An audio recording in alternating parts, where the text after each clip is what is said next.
cannot die. And I cannot live alone. No hay nada más latinoamericano que heredar traumas generacionales una y otra vez.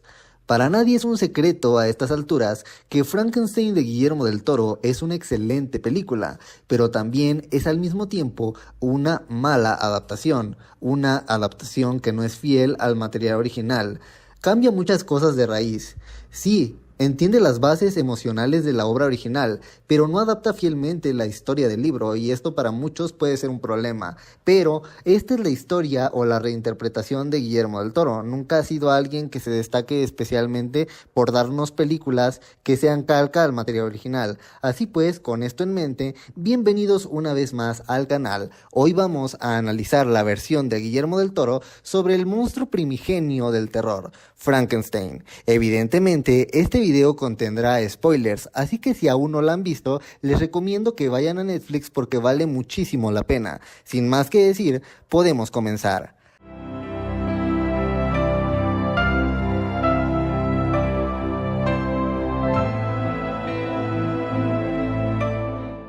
A diferencia de la novela original, donde Víctor Frankenstein está obsesionado con los misterios de la ciencia de la vida, Del Toro nos presenta a un Víctor con motivaciones muy distintas y más pasionales, diría yo. Para empezar, a diferencia de la novela en la que su familia era una familia normal y sin tanto pedo emocional, aquí su padre es uno de los médicos más prestigiosos de su generación y además es un hombre exigente en lo académico, cero emocional y cero afectuoso. Completamente distante, diría yo. Esto provoca que la madre de Víctor se convierta en la especie de refugio seguro para él, el único espacio donde encontraba amor y tranquilidad. De hecho, la figura del padre es retratada como demasiada opresión para ambos. La película deja muy claro que el matrimonio de los padres de Víctor en esta adaptación no fue por amor, sino por conveniencia, por prestigio. Incluso en una escena el propio Víctor menciona que su padre los odiaba a él y a su madre porque eran muy iguales, cabello oscuro, ojos cafés. En una misma esencia que el padre no soportaba ver reflejada en su hijo mayor, o probablemente en otro tipo de lecturas podríamos asumir que el padre de Víctor era muy exigente con él precisamente por ser el primogénito. Este rechazo constante generó en Víctor una herida muy profunda y aversión hacia su padre. Cuando su madre muere en el parto de William, él siente que su padre no hizo lo suficiente para salvarla. ¿Cómo era posible, piensa Víctor, que el médico más brillante de su tiempo no pudiera salvar a su esposa? Esa pérdida se transforma en una ofensa, y a partir de ahí, Víctor decide desafiar las leyes de la naturaleza para descubrir el secreto de la vida. No busca resucitar a su madre, busca vengarse de la muerte misma, convertirse en el mejor médico, un mejor médico que su padre, y así pues también vengarse de él. Hacer lo que él no pudo es su mejor venganza. Aquí entra otro tema fascinante en la película, la maternidad, y es que no es casualidad que Mia Goth interprete tanto a la madre de Víctor como a Elizabeth, su interés amoroso más adelante. Desde niño, Víctor tenía una relación muy cercana con su madre, tan íntima que rozaba lo erótico, sobre todo por cómo él se expresaba. Él se alegraba cuando su papá estaba lejos, porque así podía pasar mucho tiempo con ella y podría sentir que ambos se pertenecían, que estaban en complicidad. Y justamente después de su pérdida es que Víctor constantemente está buscando o está proyectando una imagen maternal en mujeres con carácter fuerte, porque evidentemente su madre era alguien muy letrada y sobre todo que tenía un carácter muy fuerte. En la película, tanto la madre como Elizabeth representan figuras maternales por esto mismo. Son mujeres que dan refugio, amor y ternura. Y lo más interesante es que la criatura no ve a Elizabeth como un interés romántico, aunque muchos edits de TikTok quieran decir lo contrario, sino como una madre. Es la única persona que logra ver su bondad y enseñarle con paciencia y darle amor a la criatura. Y bueno, a partir de aquí nacen los paralelismos entre la criatura y Víctor. Víctor y su criatura son víctimas del mismo abandono. Ambos perdieron a su madre por culpa de sus padres, directa o indirectamente. Y Víctor, sin darse cuenta, repite el patrón con su hijo. con su criatura, alguien que no pidió nacer en el mundo. Le exige a su creación con violencia, la frustra, lo hiere, exactamente como su padre lo hizo con él en sus lecciones privadas de medicina. La historia se repite disfrazada de perfección, disfrazada de un sueño efímero. A diferencia de la novela, en donde Víctor queda horrorizado con su creación apenas y está concluida, en la versión de Guillermo del Toro, Víctor parece más bien decepcionado al ver que constantemente el intelecto de la criatura no avanza como él espera, no alcanza la perfección que él anhelaba y es por eso que lo rechaza, curiosamente haciendo sentir a la criatura como un ser insuficiente, igual que el padre de Víctor hacía con él. Por eso constantemente le exigía más y más y más, porque le decía: tú llevas mi apellido, llevas el apellido del conquistador, tienes que cumplir un cierto estándar de conocimientos o tienes que ser merecedor de ese apellido y tienes que honrarlo. Y lo mismo pasa con la criatura, aunque en ningún momento Víctor la llama hijo, pero esta dinámica evidentemente es de padre e hijo a lo largo de toda la película. Ahora, el punto de inflexión para ambos es cuando Víctor incendia la torre, intentando destruir a la criatura.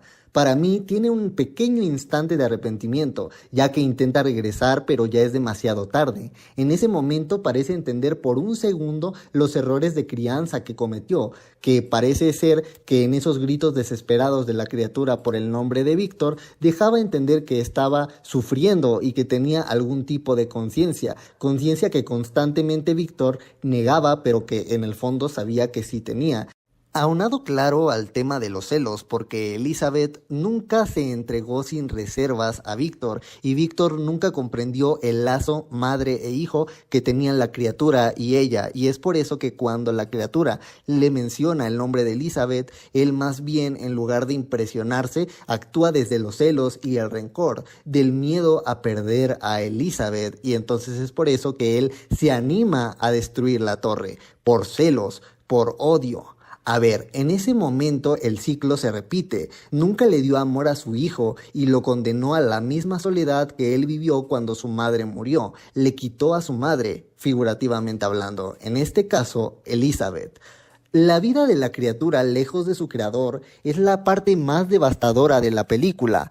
Vemos a un ser puro e inocente, sin herramientas para sobrevivir en un mundo hostil, porque quien debía guiarlo y cuidarlo lo abandonó. La criatura enfrenta desde el primer momento el rechazo y la soledad, aunado a un creciente deseo de pertenecer. Aprende a hablar y a leer porque quiere conectar con los demás, quiere forjar vínculo, quiere ser amado, intenta ganarse el cariño de una familia en el campo ayudándolos en secreto, pero cuando es descubierto entiende lo cruel que puede ser el mundo en verdad. En este mundo puede ser odiado simplemente por existir, cosas que se ven ya auguradas o remarcadas en escenas como La caza de lobos y ovejas, en donde él entiende la cruel naturaleza y el cruel orden de las cosas. Simplemente no hay odio en muchas situaciones que se dan en la naturaleza, pero vas a ser odiado y repudiado por ser quien eres.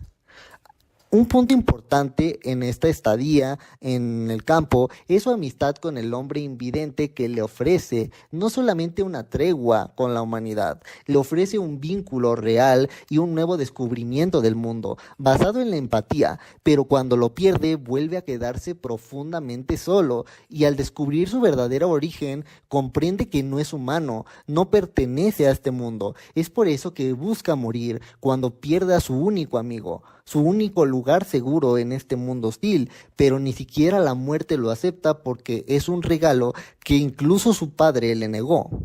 Desesperado entonces busca a Víctor y le pide un favor, crear una compañera, a alguien como él para no estar solo, pero Víctor se niega. Teme que se reproduzcan y que su error se multiplique. Nunca deja de ver a su criatura como un simple experimento, no como lo que es, un ser humano con pensamientos y emociones. Y esa falta de empatía desata la venganza en la criatura, una venganza de alguien que no pidió vivir y que no tiene otra alternativa para vivir en plenitud, y que fue negado incluso al derecho de la felicidad. Ahora, la muerte de Elizabeth en su noche de bodas es el punto de quiebre para ambos. Víctor no comprende el vínculo entre su hijo y ella. En el fondo, él es un niño incapaz de soportar perder a su madre una segunda vez, y en este impulso atenta contra su propia creación, saliéndole el tiro por la culata y asesinando a Elizabeth, lamentablemente. Aquí cobra sentido una frase que he escuchado en repetidos videos de Guillermo del Toro y que ha repetido en una entrevista en particular. Hay padres que nunca dejamos de ser hijos de alguien. Hablamos desde nuestras heridas y terminamos repitiendo aquello que juramos no hacer.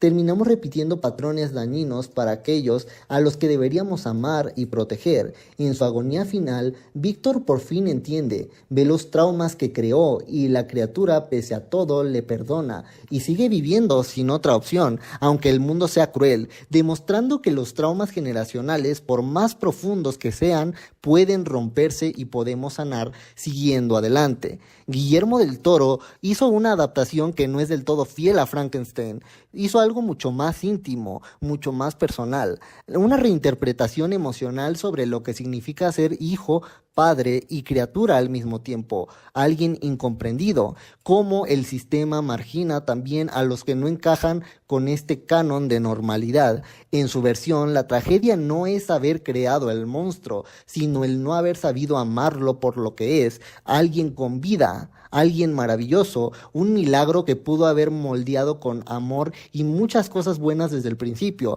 No olvidemos que la criatura al principio idolatraba a Víctor y estaba descubriendo el mundo gracias a sus enseñanzas, paso a paso, porque al final, tanto Víctor como su criatura son víctimas de una herencia invisible, el abandono, la exigencia y la falta de amor. Los verdaderos monstruos son los que se heredan sin notarlo, y es ahí donde Frankenstein se vuelve profundamente latinoamericano, porque en cada generación intentamos reparar los errores de nuestros padres mientras luchamos por no repetirlos, pero luchamos con esos demonios internos que tal vez nuestros padres o nuestro entorno o nuestra vida nos creó. Del Toro no nos habla del miedo a la muerte, sino del miedo a convertirnos en quienes más nos hirieron, y esa quizá sea la verdadera historia detrás del monstruo. Hasta aquí el video de hoy, espero les haya gustado, y si les gustó, por favor denle me gusta y cuéntenme en los comentarios su propia interpretación de esta obra maestra. No olviden suscribirse para más análisis de películas y series y activar la campanita para que YouTube les avise cuando suba un nuevo video. Nos vemos.